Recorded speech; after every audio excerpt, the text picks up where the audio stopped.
Start करें ना। आज हम लोग ऑन नहीं है भाई।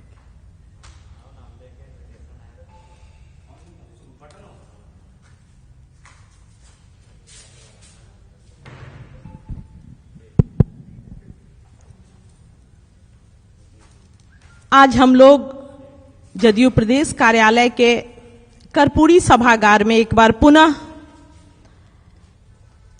केंद्र सरकार की नीतियों का पोल खोलने के लिए यहां बैठे हैं, जिसमें हम लोगों की पार्टी के मुख्य प्रवक्ता, बड़े भाई, पूर्व मंत्री सह विधान पार्षद, मुख्य प्रवक्ता आदरणीय श्री नीरज जी हैं यहां उपस्थित। यहां मंच पर उपस्थित हैं अति पिछड़ा प्रकोष्ठ के प्रदेश अध्यक्ष डॉक्टर धर्मेंद्र चंद्रवंशी जी। मंच पर उपस्थित हैं महादलित प्रकोष्ठ के प्रदेश अध्यक्ष राजेश त्यागी जी, और इसके साथ ही प्रदेश महासचिव रूबल जी। आज इस मौके पर मैं जदयू परिवार की तरफ से आप तमाम जो हमारे प्रेस के, इलेक्ट्रॉनिक और प्रिंट मीडिया के, लोकतंत्र के चौथे खंभे के तौर पर यहां स्तंभ उपस्थित हैं, आप तमाम छायाकार और पत्रकार बंधुओं का बहुत बहुत स्वागत करती हूं। और इसी के साथ मैं यह मंच आदरणीय मुख्य प्रवक्ता श्री नीरज कुमार जी को देती हूं। जननायक कर्पूरी जी के सभागार में आज के इस संवाददाता सम्मेलन, जिसमें हमारी पार्टी के महिला प्रकोष्ठ की सम्मानित अध्यक्षा डॉक्टर भारती मेहता जी, हमारी पार्टी के अति पिछड़ा प्रकोष्ठ के सम्मानित अध्यक्ष डॉक्टर धर्मेंद्र चंद्रवंशी जी, हमारी पार्टी के अनुसूचित जाति जनजाति प्रकोष्ठ के सम्मानित अध्यक्ष राजेश राम जी, संवाददाता सम्मेलन में समुपस्थित पार्टी के प्रदेश महासचिव रूबेल रविदास जी, एवं इलेक्ट्रॉनिक प्रिंट पोर्टल एवं छायाकार मित्रों को बधाई और धन्यवाद। आज का ये संवाददाता सम्मेलन जो बिहार फोबिया से देश में भारतीय जनता पार्टी ग्रसित है, उसकी ओर हम आपका ध्यान आकर्षित करना चाहते हैं। जब हम जातिगत जनगणना जाति सर्वे करवाते हैं तो पूरे देश में जाति सर्वे की चर्चा शुरू हो जाती है। विशेष राज्य का दर्जा मांगते हैं तो पूरे बिहार में विशेष राज्य पर चर्चा शुरू हो जाती है। जब बिहार आरक्षण का दायरा बढ़ाता है तो पूरे देश में आरक्षण पर चर्चा शुरू हो जाती है। बिहार जब महिलाओं को 50% आरक्षण देता है तो पूरे देश में 50% महिला आरक्षण पर बहस शुरू होती है और लागू होता है। तो हम बिहारी हैं और गर्व से, हुलेस मांझी जी भी आ गए हैं, गर्व से इस बात को कहते हैं कि हम बिहारी हैं। अब हम भारतीय जनता पार्टी से यह जानना चाहते हैं कि भारतीय जनता पार्टी यह बताए, अगर देश के अंदर में डॉक्टर भीमराव अंबेडकर का संविधान है और उस संविधान के तहत आरक्षण का अधिकार प्राप्त है, तो भाजपा शासित राज्य में मणिपुर, अरुणाचल प्रदेश, केंद्र एनडीए शासित और केंद्र शासित प्रदेश लक्षद्वीप, सिक्किम, मेघालय, मिजोरम, नागालैंड, अंडमान निकोबार, पांडिचेरी, चंडीगढ़ में सामान्य रूप के आर्थिक कमजोर तबके को 10% का आरक्षण क्यों नहीं? कौन है गुनाहगार? जब माननीय सर्वोच्च न्यायालय ने इसकी सहमति दे दिया, उसके बाद भी आप नहीं दे रहे हैं। और हम भारतीय जनता पार्टी से जानना चाहते हैं कि भाजपा शासित राज्य लक्षद्वीप, मेघालय, मिजोरम, नागालैंड, में ओबीसी को आरक्षण क्यों नहीं? आरक्षण तो उनका संवैधानिक अधिकार है। बिहार ने आरक्षण का दायरा ओबीसी के लिए 43% कर दिया, लेकिन आप आरक्षण नहीं देते हैं, और देते भी हैं तो क्या हाल है सो ज्यादा देख लीजिए इनका।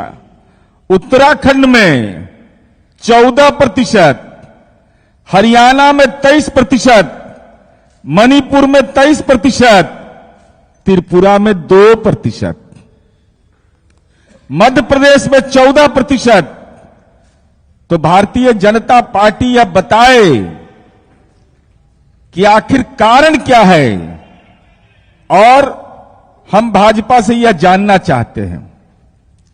भाजपा शासित राज्य हरियाणा, गुजरात, गोवा, असम में जाति आधारित 50% आरक्षण भी लागू नहीं है। दादर नगर हवेली, चंडीगढ़ जैसे केंद्र शासित प्रदेश में 50% भी जाति आरक्षण लागू नहीं है। तो भारतीय जनता पार्टी को यह स्पष्ट करना चाहिए कि जब केंद्र के द्वारा, जब संविधान के विहित प्रावधान के तहत उनको आरक्षण मिलने का अधिकार है, चाहे ओबीसी समुदाय के लोग हों अथवा सामान्य वर्ग के लोग को हों, उनके आरक्षण को अब तक भाजपा शासित प्रदेश में क्यों नहीं मिला, ये भारतीय जनता पार्टी को स्पष्ट करना चाहिए। उसके बाद हमने आग्रह किया, केंद्र सरकार से आग्रह किया कि भाई संविधान के 9वीं अनुसूची में डालिए इसको। लेकिन आपको जानकर यह हैरत होगा, ये केंद्र की ऐसी सरकार है जो संविधान संशोधन और और माननीय सर्वोच्च न्यायालय के सहमति के बावजूद 10% आरक्षण को संविधान की 9वीं अनुसूची में नहीं डाला। तो ये भारतीय जनता पार्टी का नजरिया है। और क्या भारतीय जनता पार्टी यह मानती है कि संविधान के मौलिक अधिकार, जो धारा 15 और 16 के तहत जो आरक्षण का अधिकार है, क्या आरक्षण का अधिकार उस मौलिक अधिकार की अवहेलना है? भारतीय जनता पार्टी को यह स्पष्ट करना चाहिए। साथ ही साथ हम भाजपा से यह जानना चाहते हैं कि भाजपा यह बताए कि संविधान के 9वीं अनुसूची में आखिर क्यों, अभी तो संसद का सत्र चलने वाला है, जो भी बिहार बीजेपी के सांसद हैं, अभी लोकसभा और राज्यसभा का सत्र चल रहा है, चलेगा। अगर आप यह समझते हैं कि जाति सर्वे होना सही, जाति गणना सही, आरक्षण का दायरा बढ़ाना सही, तो नरेंद्र मोदी से कहिए कि संविधान की 9वीं अनुसूची में इसको डालें। अगर 9वीं अनुसूची में आप नहीं डलवाने के लिए आप अपनी आवाज बुलंद करिएगा, अपने प्रभाव का इस्तेमाल करिएगा, तो सीधे तौर पर यह माना जाएगा कि आप जो जनगणना हुई है, जो आरक्षण का दायरा बढ़ा है, आप उसके खिलाफ हैं। और हम यह जानना चाहते हैं भारतीय जनता पार्टी से कि 9वीं अनुसूची के मुद्दे पर आप गुमराह करते हैं। अरे देश के इतिहास में जो विषय सर्वाधिक महत्वपूर्ण रहा है वो संविधान की 9वीं अनुसूची में गया। और गैर भाजपा शासित प्रदेश के प्रति आपका नजरिया है। गुज्जर समुदाय का जब आरक्षण राजस्थान में बढ़ाया गया तो चूंकि कांग्रेस की सरकार थी तो आपने वह भी अनुरोध किया कि संविधान की 9वीं अनुसूची में डालिए। संविधान की 9वीं अनुसूची में केंद्र सरकार ने नहीं डाला, तो 10% दिए उसको भी नहीं डालिएगा। जहां ओबीसी को आरक्षण मिलना चाहिए वह भी आरक्षण आप नहीं दीजिएगा। केंद्र शासित, और ये तर्क जो देना है, ये बार बार तर्क देते हैं ये लोग कि आरक्षण की सीमा के बारे में, तो इस सबको तो ज्ञान भी लगता है कम है कि क्या है। यह विश्व की सबसे बड़ी पार्टी है, पता नहीं है कि लक्षद्वीप में 100% आरक्षण है। भारतीय जनता पार्टी को नहीं मालूम है ये बात का। क्या आरक्षण की सीमा के बारे में नहीं जानकारी है? 50% से आरक्षण का दायरा 60% बढ़ाया गया, 10% आगे बढ़ाया गया है। और इस देश में 12 ऐसे राज्य हैं जहां सामान्य वर्ग के आर्थिक रूप से कमजोर वर्ग को 10% आरक्षण भी नहीं शुरू किया गया। 3 ऐसे राज्य हैं जहां 50% से कम आरक्षण दिया जाता है। तो हम भारतीय जनता पार्टी से इसीलिए आजकल गरीबी के नया नया परिभाषा बेचारे मोड़ घांची आदरणीय नरेंद्र मोदी जी नया नया परिभाषा आजकल गढ़ते हैं, कहीं अति पिछड़ा बन जाते हैं। और जब जाति जनगणना की बात होती है तब बेचारे को युवा, किसान, बहुत सारे चीज नजर आने लगते हैं, गरीबी की नई परिभाषा नजर आने लगती है। इसलिए हम आपके माध्यम से यही कहना चाहते हैं, माननीय सुशील मोदी जी, आपने यह कह दिया कि संविधान की 9वीं अनुसूची में के जाने के बाद भी इसको न्यायालय में चुनौती दी जा सकती है।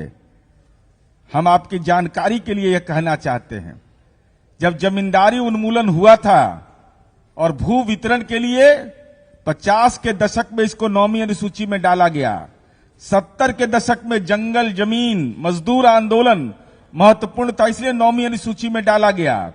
90 के दशक के बाद जाति और आरक्षण का सवाल सर्वाधिक महत्वपूर्ण हो गया है। तो आरक्षण से संबंधित सभी कानून को संविधान की 9वीं अनुसूची में डालिए। और 1995 में संविधान की 9वीं अनुसूची में किसी कानून को जोड़ा गया था, उसके बाद ये नहीं हुआ है। इसलिए हम भारतीय जनता पार्टी से ही अनुरोध करना चाहते हैं कि भाजपा यह स्पष्ट करे कि बिहार में जो जाति गणना हुई, आरक्षण का दायरा बढ़ाया गया, संविधान की 9वीं अनुसूची में वह डाला जाएगा कि नहीं, पहला। दूसरा सवाल हमारा है कि एक देश एक कानून की बात करने वाले भाजपा शासित राज्यों में जाति आधारित कुछ एक राज्यों में 50% भी आरक्षण लागू क्यों नहीं कर रहे हैं? लक्षद्वीप, मेघालय, मिजोरम, नागालैंड में ओबीसी को आरक्षण क्यों नहीं? भाजपा शासित राज्य मणिपुर, अरुणाचल प्रदेश और एनडीए शासित और केंद्र शासित प्रदेश, क्योंकि केंद्र में भी शासित प्रदेश में आपका शासन चलता है, लक्षद्वीप, सिक्किम, मेघालय, मिजोरम, नागालैंड, अंडमान निकोबार, पांडिचेरी, चंडीगढ़ में सामान्य वर्ग के आर्थिक रूप से कमजोर तबकों को 10% आरक्षण क्यों नहीं दिया जा रहा है? और संविधान की 9वीं अनुसूची के मामले पर गुमराह नहीं करिए। और अगर आप बिहारी हैं, जाति गणना के पक्ष में हैं, आरक्षण के पक्ष में हैं, तो लोकसभा और राज्यसभा में अगर जुबान नहीं खोलिएगा तो बेनकाब हम आपको करेंगे कि आप केवल फर्जीवाड़ा कर रहे थे, आंसू बहा रहे थे। नहीं तो संविधान की 9वीं अनुसूची में इसको शामिल किया जाए। जो बिहार का जातिगत आरक्षण है, 50% हिस्सेदारी है, वह मिलना चाहिए। देश के विभिन्न राज्यों में आप जातिगत जनगणना करवा नहीं रहे हैं, जो संविधान के प्रावधान है उसके तहत भी आप नहीं दे रहे हैं।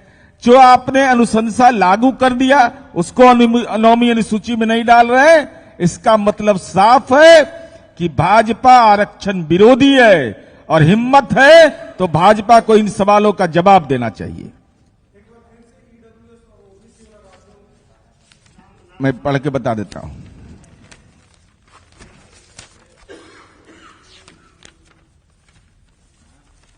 भाजपा शासित प्रदेश में कानून संशोधन और माननीय सर्वोच्च न्यायालय के फैसले के बावजूद मणिपुर, अरुणाचल प्रदेश, एनडीए शासित और केंद्र शासित प्रदेश लक्षद्वीप, सिक्किम, मेघालय, मिजोरम, नागालैंड, अंडमान निकोबार, पांडिचेरी, चंडीगढ़ में सामान्य रूप के आर्थिक रूप से कमजोर तबकों को 10% आरक्षण नहीं दिया जाता है।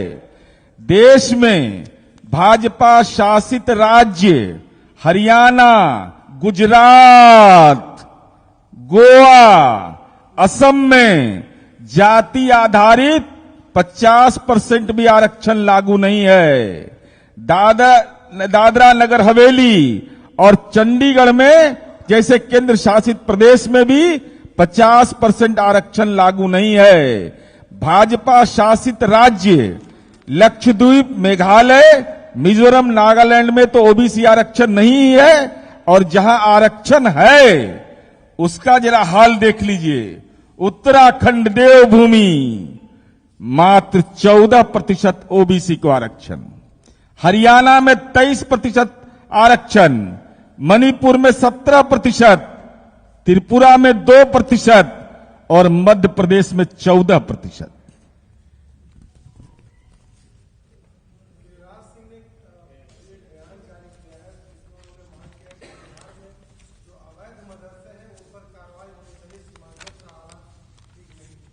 सीमांचल का हालत क्या है? सीमांचल में नेशनल फैमिली हेल्थ सर्वे की रिपोर्ट पढ़ना चाहिए उनको। और हमको तो लगता है कि ज्यादा मदरसा से ज्यादा पेड़ पौधा ही सब पर जरा विचार करते। अरे मदरसा का तो इतिहास रहा है, और मदरसा के बारे में जो भी लोग सवाल उठाते हैं, अवैध मदरसा क्या होता है? अरे मदरसा चाहे अनुदानित है या मदरसा लोग अपने स्तर पर चलाते हैं, इसलिए अवैध मदरसा की परिभाषा कहां से ले आए? ये फर्जी डिग्री वाला के चक्कर में पड़े हुए हैं। इसलिए इनको तो पेड़ पौधा पर ज्यादा दिमाग लगाना चाहिए। और इस जाति गणना पर नजरिया साफ करें। केंद्रीय मंत्री हैं, संविधान की 9वीं अनुसूची में यह शामिल होगा कि नहीं? जो भारत सरकार में मंत्री हैं और जो बिहार के बीजेपी के एमएलए हैं, एमपी हैं, वो सारे लोग, इस बार लिटमस टेस्ट होगा उनका लोकसभा और राज्यसभा में कि पिछड़े वर्ग के आप पक्षधर हैं कि नहीं, अति पिछड़ा वर्ग के पक्षधर हैं कि नहीं। आरक्षण का दायरा बढ़ा है, 10% जो आरक्षण मिला है वह संविधान के 9वीं अनुसूची में जाएगा कि नहीं। इस सवाल पर बीजेपी को अपना नजरिया और तमाम बीजेपी के जो केंद्रीय मंत्री हैं उनको चुनौती है कि डरिए मत, ये बिहारियों के, गरीब के लोगों का हक का सवाल है। हिम्मत कर करके कहिए कि संविधान की 9वीं अनुसूची में डाला जाए, नहीं तो गांव गांव में अति पिछड़ा, दलित और सामान्य वर्ग के लोग आप लोग की राजनीतिक घेराबंदी करेंगे।